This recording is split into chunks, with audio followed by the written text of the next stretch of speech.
साईं की बात। बच्चे, हिसाब होगा मेरे बच्चे, हिसाब पक्का होगा। जिस दिन तुम्हारे दुश्मनों का पर्चा तुम्हारे साईं के सामने पहुंचेगा ना, उनका हिसाब पक्का होगा। वो आज जितनी ऐश मौज कर रहे हैं ना, करने दो, लेकिन उनका हिसाब चुकता होगा। उन्हें ब्याज समेत सब कुछ वापस मिलेगा। एक एक चीज़ का, पाई पाई का उन्हें हिसाब चुकाना होगा, एक एक चीज़ का। तुम्हें क्या लगता है कि वो आज शौक मौज कर रहे हैं, खुश हैं? तो क्या वो सही है? नहीं, वो बस कुछ पल के लिए हैं। उनकी हंसी, उनका सब कुछ। जिस दिन मैं हिसाब करने पर आऊँगा ना, तो ऐसा हिसाब होगा ना कि उन्हें पाई पाई का हिसाब देना पड़ेगा। तुम्हारे एक एक आंसू का उन्हें हिसाब देना होगा। उन्हें तब समझ में आएगा कि उन्होंने तुम्हारा दिल दुखाकर कितनी बड़ी गलती की है। और तुम साईं के बच्चे हो, सच्चे बच्चे हो, सच्चे दिल के बच्चे हो। और जो सच्चे बच्चे के दिल को दुखाता है ना, वो सीधा साईं के दिल को दुखाता है, मेरे दिल को दुखाता है। तो मैं कैसे बर्दाश्त कर लूँ? मुझसे बर्दाश्त नहीं होगा, और मैं ना ही करूँगा। इस बार तो बिल्कुल नहीं करूँगा।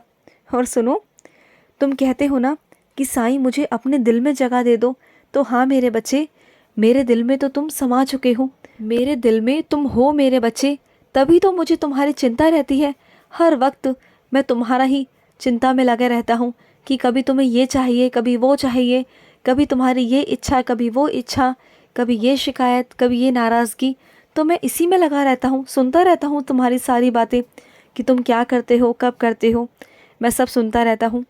अरे दिल में जगह है, तभी तो तुम मेरे बच्चे हो, तभी तो तुम मेरे संदेश सुन पाते हो, तभी तो तुम मेरे बारे में जान पाते हो, तभी तो तुम मेरा नाम ले पाते हो। दिल में जगह है मेरे बच्चे, तुम मेरे दिल में ही हो। जब तुम घर से बाहर निकलते हो ना, तो निकलते वक्त अगर मेरा स्मरण करते निकलोगे ना, तो किसी भी दुर्घटना से तुम बच जाओगे। तुम फिसलोगे नहीं, तुम्हें कोई गिरने नहीं देगा। बल्कि अगर तुम गिरने जा भी रहे होगे ना, तुम्हें कहीं ठोकर भी लगेगी ना, तो तुम्हारा हाथ पकड़ने वाला कोई होगा। ऐसा होगा कि वो तुम्हारे साईं का ही रूप होगा, जो तुम्हारा हाथ पकड़ लेगा। वैसे तो तुम्हें कुछ होने नहीं देगा, ध्यान रखना।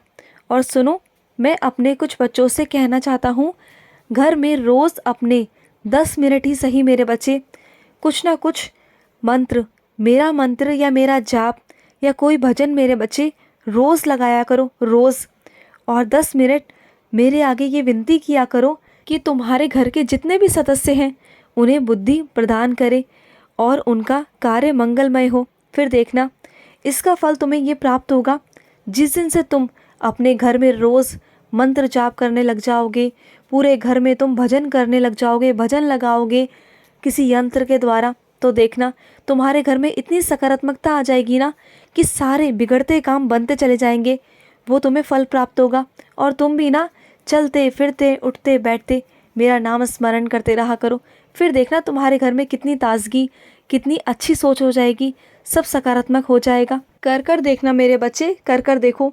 और किसी ने अगर तुम्हें डराया है ना कि तुम्हारी शादी इस वजह से नहीं हो रही कि तुम्हारे में ये दोष है, वो दोष है, तो बिल्कुल भी उनकी बातों में बिल्कुल भी मत आना। क्योंकि तुम जानते हो ना कि तुम्हारे साईं के इसमें कुछ नहीं होता, कोई विधि विधान या कोई वहम नहीं होता। जानते हो ना इस बात को? तुम नहीं जानोगे तो कौन जानेगा मेरे बच्चे। तुम मेरे इतने प्यारे, इतने करीबी बच्चे हो, जिसे सब पता है मेरे बारे में। और तुमने साईं सा चरित्र पढ़ी है ना, उसमें जानते हो ना मैंने क्या कहा है कि कोई ज्योतिषी विद्या नहीं होती, कुछ नहीं होता, कोई तंत्र मंत्र नहीं है, तुम पर कुछ भी नहीं है। जिस दिन मैं रहम नज़र तुम पर डाल दूंगा ना, तो ध्यान रखना उस दिन तुम्हारी शादी पक्की है। चिंता मत करना, कुछ नहीं होगा। तुम्हें कोई उपाय करने की, कोई पैसे खर्च करने की, कोई विशेष पूजा कराने की कोई ज़रूरत नहीं है। कहीं भी अपने पैसे मत खराब करना, बिल्कुल भी मत करना। मैं हूँ ना, मैं बैठा हूँ ना, तो बस मैं करवा दूंगा। जिस दिन मुझे करवानी होगी उस दिन मैं करवा दूंगा। और वो काम ऐसे झटपट होगा ना कि तुम्हें भी पता नहीं चलेगा, तुम देखना। और सुनो, जब तुम मंदिर आओगे ना, चाहे मंदिर के पट बंद हो जाए, चाहे ताले क्यों ना लग जाए, लेकिन अगर तुम आओगे ना, तो तुम्हें दर्शन ज़रूर मिलेंगे मेरे, ज़रूर मिलेंगे। तुम किसी भी वक्त आओ, मैं तुम्हारा इंतज़ार करूँगा। और मैं इंतज़ार करूँगा कि तुम मेरे लिए मीठा लेकर आओ, लड्डू लेकर आओ। आओगे ना, मैं तुम्हारा बेसब्री से इंतज़ार करूँगा, और मैं लड्डू खाऊँगा भी। ये मत सोचना कि मैं नहीं खाऊंगा, मैं खाऊंगा, मैं आऊँगा। बस तुम लेकर आना, तुम्हारा काम है लड्डू लेकर आना, और खाऊंगा मैं। और सुनो, मैं तुम्हारे द्वार पर आया था मेरे बच्चे, एक बार भिखारी के रूप में आया था, तुमने मुझे फटकार कर भगा दिया। फिर मैं पशु के रूप में आया था, तब भी तुमने मुझे भगा दिया था फटकार कर।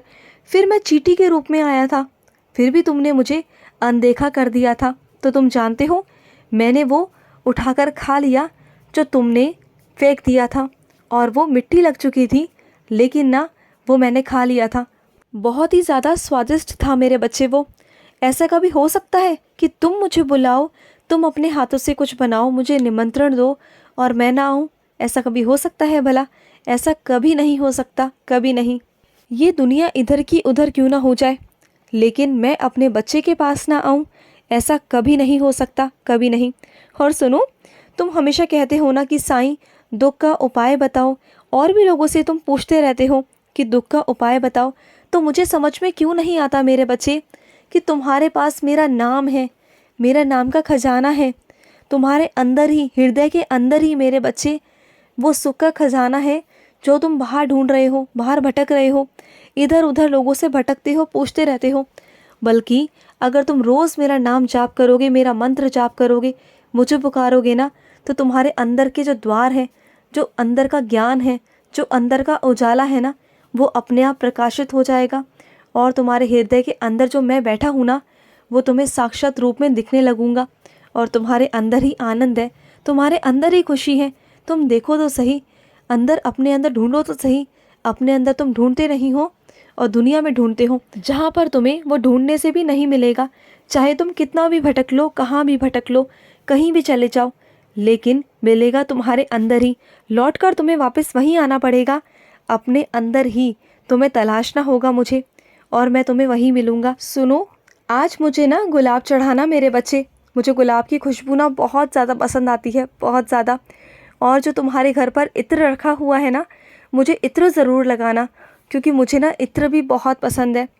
और जो तुमने आज मुझे वस्त्र पहनाए हैं ना, मुझे वो इतने पसंद है ना, वो मेरे पसंदीदा रंग है मेरे बच्चे, मुझे बहुत अच्छा लगता है। और कहीं हद तक तुम्हें भी बहुत अच्छा लगता है, मैं जानता हूँ।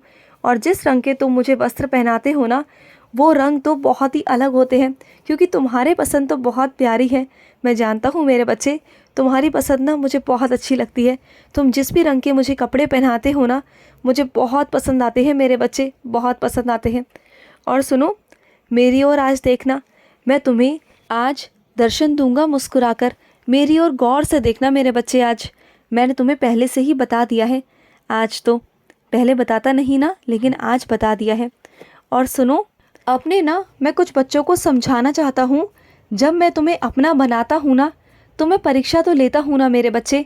बिना परीक्षा के मैं अपने बच्चों को अपना नहीं बना सकता, क्योंकि पहले मैं देखता हूँ कि वो किस हद तक परीक्षा को पार कर पाते हैं, क्या वो मेरे विश्वास पर अटल रह सकते हैं।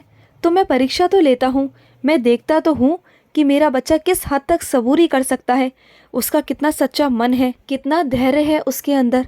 मैं ये सब देखता हूँ, परखता हूँ, उसके बाद ही मैं अपने बच्चों को खुद से जोड़ता हूँ।